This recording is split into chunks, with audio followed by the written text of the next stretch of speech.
Before marriage. ಮದುವೆ ಬಗ್ಗೆನಾ? ಹ್ಞೂ sir. ನಮ್ಮಪ್ಪ ಅಂದ್ರೆ ಪ್ರೀತಿ ನನಗೆ, ನಮ್ಮಪ್ಪ ಅಂದ್ರೆ ಪ್ರೇಮ ನನಗೆ. ನಮ್ಮಪ್ಪನ ಏನ್ ಹೇಳಿದ್ರು ಮಾಡ್ತಿದ್ದೆ. ನಮ್ಮಪ್ಪ ಮದುವೆ ಮಾಡ್ಕೊ ಈ ಹುಡುಗಿನಂದ್ರೆ ಮದುವೆ ಮಾಡ್ಕೊಂಡು ಕರ್ಕೊಂಡು ಅಷ್ಟೇ ಅಷ್ಟೇ. ಅಷ್ಟೇ. ಹುಡುಗಿನ ನೋಡು ಬಂದ್ರೆ ನಾನು ನೋಡಕ್ ಬರಲ್ಲ ಅಂತ ಹೇಳಿದ್ದೆ. ನೀವು ನೋಡಾಯ್ತಾ, ನೀವು ತಗೊಳ್ಳೋ ತೀರ್ಮಾನ ನಾನು ರೆಡಿ ಅಂತ ನಾನು ಅಷ್ಟೇ. ಅವ್ರು ಒಳ್ಳೆ ಹುಡುಗಿನ ಸೆಲೆಕ್ಟ್ ಮಾಡಿಕೊಟ್ಟಿದ್ದಾರೆ. ಇವತ್ತು ಆ ಕುಟುಂಬ ಚೆನ್ನಾಗಿದೆ ಅಂದ್ರೆ ಅವಳಿಂದ ಚೆನ್ನಾಗಿದೆ. ಸೊ ನಾನು ಹ್ಯಾಪಿ. ಸೊ 40 ಇಯರ್ಸ್ ಆದ್ಮೇಲೆ ಮದುವೆ ಬಗ್ಗೆ ನಿಮ್ಮ ಒಪಿನಿಯನ್ ಏನಂತಂದ್ರೆ? ಇನ್ನೊಂದು ಮದುವೆ ಮಾಡ್ಕೊಳ್ಳೋ ಬಗ್ಗೆನಾ? ಅಲ್ಲ ಸರ್, ಅದೇ ಮದುವೆ ಸರ್. 40 ಇಯರ್ಸ್ ವೆಡ್ಡಿಂಗ್ ಆನಿವರ್ಸರಿ ಆಯ್ತಲ್ಲ, ಈಗ ನಿಮ್ಮ ಒಪಿನಿಯನ್ ಏನು ಅಂತ? ಇವತ್ತು ಮದುವೆ ಆಮೇಲೆ ಆಗುತ್ತೆ, ಇದೆಲ್ಲ ಮುಂಚೆ ಆಗೋಗುತ್ತೆ.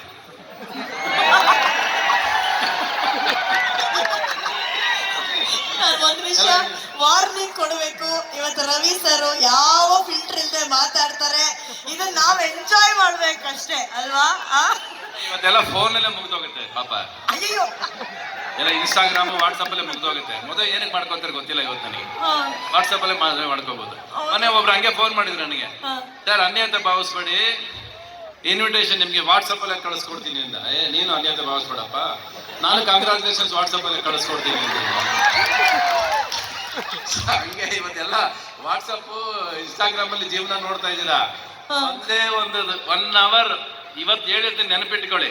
ಆ ಫೋನ್ ತೆಗೆದು ಹಂಗೆ ಬಿಸಾಕ್ ನೋಡಿ, ನಿಮ್ ಜೀವನ ಎಷ್ಟು ಚೆನ್ನಾಗಿರುತ್ತೆ ಅಂತ. ಸೂಪರ್. 1 hour ಇಡೀ ದಿವಸ ಮನೇಲಿ ಒಂದು ಸರಿ ಬಿಸಾಕಿ, ಆ ಡೈನಿಂಗ್ ಟೇಬಲ್ ಮೇಲೆ ಕೂತ್ಕೋಬೇಕಾದ್ರೆ ಮೊಬೈಲ್ ಆಫ್ ಮಾಡಿ, ಆ ಊಟ ಮಾಡ್ತೀರಾ ಇಲ್ವಾ, ಮೊಬೈಲ್ ಇಟ್ಕೊಂಡು ಸಾಯ್ತೀರಾ. ಇನ್ಸ್ಟಾಗ್ರಾಮ್ ಅಲ್ಲಿ ಎಲ್ಲ ದಡ್ರ ಅವ್ರವ್ರೇ ದಡ್ರ ಮಾಡ್ಕೊಂಡು ಕಾಮಿಡಿ ಮಾಡಿ ಮಾಡಿ ಮಾಡಿ ಅವ್ರ ದಡ್ತನ ನೋಡ್ಕೊಂಡು ನೀವು ಕಿಸಿತಾ ಇರ್ತೀರಾ. ಇಲ್ಲ ಅದನ್ನ ಒಂದು ಅಕ್ಷರ ಕಾಪಿ ಬೇರೆ ಮಾಡ್ಕೋತೀರಾ. ಅವ್ರು ಮಾಡಿದ್ ಇವ್ರು ಮಾಡೋದು, ಇವ್ರು ಮಾಡಿದ್ ಅವ್ರು ಮಾಡೋದು. ನನಗಿಂತ ರೀಮೇಕ್ ಇವ್ರುಗಳೇ ಜಾಸ್ತಿ ಮಾಡೋದು. ನನ್ನ ರೀಮೇಕ್ ಅಂತಾರೆ. ಅಲ್ಲ, ಈ ರೀತಿ ವಿಷಯಗಳು ನಾವು ಬರೀ ನಿಂತ್ಕೊಂಡು ಮಾತಾಡಿದ್ರೆ ಆಗಲ್ಲ. ಇಷ್ಟು ದೊಡ್ಡ ವೇದಿಕೆಯಲ್ಲಿ ಇಷ್ಟೊಂದು ಜನ ಸಂಗೀತಗಾರರ ನಡುವೆ ರವಿ ಸರ್ ಹಾಡುಗಳನ್ನ ಕೇಳ್ತಾ ಅವರ ಜೀವನದ ಒಂದಷ್ಟು ಕ್ಷಣಗಳನ್ನ ಮೆಲ್ಕು ಹಾಕೋದಕ್ಕೆ ಸರ್ ನಿಮಗಾಗಿ ಒಂದು ಸೆಪರೇಟ್ ಆಗಿ ನಾವು ಚೇರ್ ಸೆಟಪ್ ಮಾಡಿದೀವಿ ಸರ್. ಇಲ್ಲಿ ಅಂಬರೀಷ್ ಎಲ್ಲ ಬರಲ್ವ ಈಗ? ಆಮೇಲೆ ಅಂಬರೀಷ್ ಸರ್ ಆಮೇಲೆ ಬರ್ತಾರೆ.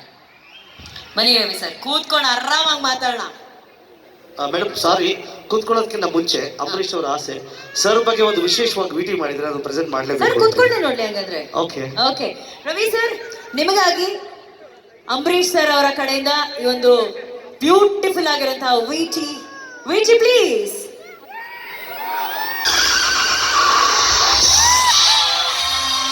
ಕನಸಿನ ಲೋಕವನ್ನ ಸೃಷ್ಟಿಸಿದ ಕರುನಾಡ ಕನಸುಗಾರ,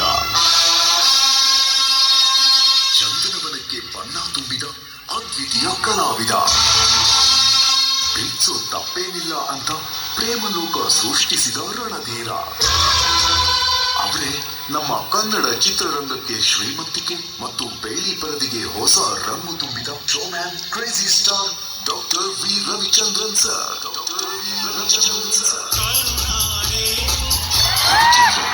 ಇದೊಂದು ಬರೀ ಹೆಸರಲ್ಲ, ಚಂದನವನದ ಹೊಸತನದ ಉಸಿರು.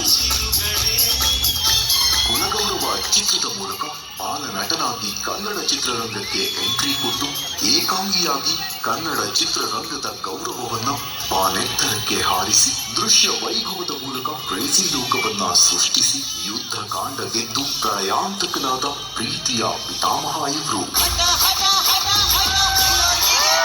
ಕನ್ನಡ ಚಿತ್ರರಂಗದಲ್ಲಿ ಅತಿ ಹೆಚ್ಚು ವಿನೂತನ ಪ್ರಯೋಗಗಳು, ಆಯಾ ಕಾಲಘಟ್ಟಕ್ಕೆ ಹೊಸ ಆಧುನಿಕ ತಂತ್ರಜ್ಞಾನಗಳನ್ನ ಕನ್ನಡಕ್ಕೆ ತಂದ ಹೆಗ್ಗಳಿಕೆ ರವಿಚಂದ್ರನ್ ಅವರಿಗೆ ಸಲ್ಲುತ್ತವೆ. ಚಿತ್ರರಂಗದ ಹಿರಿಯರು, ತಂತ್ರಜ್ಞರು ರವಿಚಂದ್ರನ್ ಅವರನ್ನ ಪ್ರೀತಿಯಿಂದ ಬಿಳಿಯಾನೆ ಅಂತ ಕರೀತಾರೆ. ಅದಕ್ಕೆ ಕಾರಣ ಸಿನಿಮಾಗಳ ಕ್ವಾಲಿಟಿ ನಿರ್ಮಾಣಕ್ಕಾಗಿ ದುಡ್ಡಿನ ಮಳೆ ಸುರಿಸಿ ಕನ್ನಡದಲ್ಲಿ ದೊಡ್ಡ ಬಜೆಟ್ ಸಿನಿಮಾಗಳ ಮೂಲಕ ದೃಶ್ಯ ಶ್ರೀಮಂತಿಕೆಯನ್ನ ತಂದುಕೊಟ್ಟವರು ರವಿಚಂದ್ರನ್. ಕನ್ನಡದ ಮೊದಲ ಪ್ಯಾನ್ ಇಂಡಿಯಾ ಸಿನಿಮಾವೆಂದೇ ಖ್ಯಾತಿ ಪಡೆದ ಶಾಂತಿ ಕ್ರಾಂತಿ ಸಿನಿಮಾವನ್ನ 4 ಭಾಷೆಗಳಲ್ಲಿ ಏಕಕಾಲಕ್ಕೆ ಚಿತ್ರೀಕರಣಗೊಂಡ ಮೊದಲ ಕನ್ನಡ ಸಿನಿಮಾ ಎಂಬ ಹೆಗ್ಗಳಿಕೆ ಈ ಚಿತ್ರದ್ದು. ಇದೇ ಸಿನಿಮಾ ಈಗಿನ ಕಾಲಘಟ್ಟಕ್ಕೆ ಬಿಡುಗಡೆಗೊಂಡಿದ್ರೆ ಅತಿ ದೊಡ್ಡ ಪ್ಯಾನ್ ಇಂಡಿಯಾ ಸಿನಿಮಾವಾಗಿ 500 ಕೋಟಿಗಿಂತಲೂ ಹೆಚ್ಚು ಗಳಿಕೆ ಮಾಡ್ತಿತ್ತು ಅನ್ನೋದ್ರಲ್ಲಿ ಸಂಶಯವೇ ಇಲ್ಲ. ರವಿಚಂದ್ರನ್ ಅವರು ನಟಿಸಿ, ನಿರ್ದೇಶಿಸಿ, ನಿರ್ಮಿಸಿರುವ ಸಿಪಾಯಿ ಚಿತ್ರದೊಡನೆ ಈಶ್ವರಿ ಸಂಸ್ಥೆ ತನ್ನ ಬೆಳ್ಳಿ ಹಬ್ಬವನ್ನ ಆಚರಿಸಿಕೊಳ್ತು.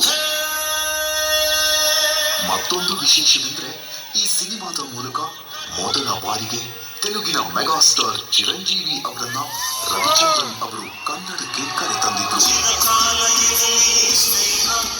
ಇದೆಲ್ಲದರ ಜೊತೆಗೆ ಇವತ್ತಿನ ಕನ್ನಡ ಚಿತ್ರರಂಗದ ನಾದ ಬ್ರಹ್ಮ ಹಂಸಲೇಖರನ್ನ ರವಿಚಂದ್ರನ್ ಅವರೇ ತಮ್ಮ ಪ್ರೇಮಲೋಕ ಸಿನಿಮಾದ ಮೂಲಕ ಮೊದಲ ಬಾರಿಗೆ ಸಂಗೀತ ನಿರ್ದೇಶಕರಾಗಿ ಪರಿಚಯಿಸಿದ್ರು. ಎಂದೋ ಕಟ್ಟಿದ ಇವರ ಹಾಡುಗಳು ಇಂದಿಗೂ ಇಂದಿನ ಯುವ ಪೀಳಿಗೆಯ ಮನಸ್ಸು ಗೆಲ್ತಿರೋದು ರವಿಚಂದ್ರನ್ ಅವರ ಸಿನಿಮಾಗಳ ಹಾಡುಗಳಿಗೆ, ಅವರ ಸಂಗೀತ ಜ್ಞಾನಕ್ಕೆ ಇರೋ ಶಕ್ತಿ ಅಂದ್ರೆ ತಪ್ಪಾಗಲಾರದು. 65 ವರ್ಷಗಳ ಉತ್ಸಾಹದ ಚಿಲುಮೆ ರವಿಚಂದ್ರನ್ ಅವರು ತಮ್ಮ ಬದುಕಿನ 55 ವರ್ಷಗಳ ಯಶಸ್ವಿ ಸಿನಿ ಜೀವನವನ್ನ ಸಂಭ್ರಮಿಸಿ ಚಿತ್ರ ಬ್ರಹ್ಮನಾಗಿ ಪ್ರೇಮಲೋಕದ ರಾಜನಾಗಿ ಕನ್ನಡಿಗರ ಮನಸ್ಸಿನಲ್ಲಿ ಅಚ್ಚರಿಯದ ಛಾಪು ಮೂಡಿಸಿದ್ದಾರೆ. ಇಷ್ಟೆಲ್ಲ ಸಾಧಿಸಿದ ನಂತರವೂ ತಮ್ಮ 65ರ ಹರೆಯದಲ್ಲೂ 2026ರಲ್ಲಿ ಮತ್ತೆ ನಾಯಕ ನಟರಾಗಿ ತಮ್ಮ 2ನೇ ಇನ್ನಿಂಗ್ಸ್ ಅನ್ನ ಆರಂಭಿಸಿದ್ದಾರೆ. ಮತ್ತದೇ ಉತ್ಸಾಹದಲ್ಲಿ ತುಂಬಾ ವಿಭಿನ್ನವಾದ ದೊಡ್ಡ ಬಜೆಟ್ಟಿನ ಸಿನಿಮಾ ನಿರ್ದೇಶನ ಮಾಡ್ತಿದ್ದಾರೆ. ಅದು ರವಿಚಂದ್ರನ್ ಸಿನಿಮಾ ಅಂದ್ಮೇಲೆ ಅಲ್ಲಿ ಹಾಡುಗಳಿಗೆ ಪ್ರಾಮುಖ್ಯತೆ ಇದ್ದೇ ಇರುತ್ತೆ. ಈ ಸಿನಿಮಾದಲ್ಲಿ 24ರಿಂದ 30 ಹಾಡುಗಳು ಇರುತ್ತವೆ. ಜೊತೆಗೆ ಈ ಚಿತ್ರಕ್ಕೆ ನಿರ್ದೇಶನ, ಸಂಗೀತ ನಿರ್ದೇಶನ, ಸಂಕಲನ ಹೀಗೆ ಎಲ್ಲ ವಿಭಾಗದಲ್ಲೂ ಅವರೇ ಶ್ರಮ ವಹಿಸಿ ಈ ಚಿತ್ರವನ್ನ ತೆರೆ ಮೇಲೆ ತರೋ ಪ್ರಯತ್ನ ಮಾಡ್ತಿದ್ದಾರೆ. ಖಂಡಿತ ಈ ಚಿತ್ರ ಚಂದನವನದ ಮತ್ತೊಂದು ಮೈಲಿಗಲ್ಲಾಗುವಲ್ಲಿ ಯಾವುದೇ ಸಂಶಯವಿಲ್ಲ. ಇದೆಲ್ಲದರ ಜೊತೆಗೆ I am god the crazy ಎನ್ನುವ ಇನ್ನೊಂದು ಚಿತ್ರದಲ್ಲಿ ನಾಯಕ ನಟನಾಗಿ ಅಭಿನಯಿಸುತ್ತಿದ್ದಾರೆ.